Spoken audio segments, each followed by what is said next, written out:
तुम्हाला माहीत आहे का, सर्व स्त्रिया हरतालिका व्रत का करतात? चला तर मग ऐकूया यामागची अद्भुत कथा. हजारो वर्षापूर्वी हिमालयाच्या राजवाड्यात एक सुंदर कन्या राहत होती. ती म्हणजे आपली माता पार्वती.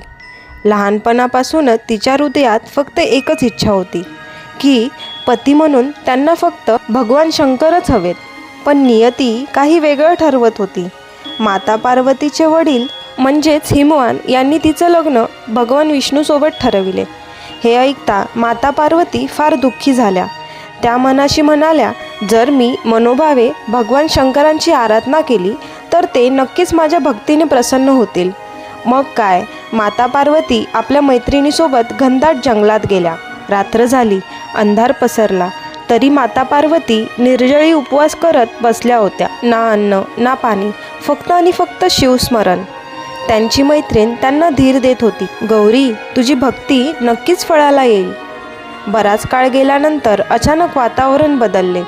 शांत जंगलात एक तेजस्वी प्रकाश पसरला आणि त्या प्रकाशातून प्रकट झाले महादेव. त्यांनी गंभीर आवाजात म्हटलं, पार्वती, तुझ्या भक्तीने मला प्रसन्न केलं आहे.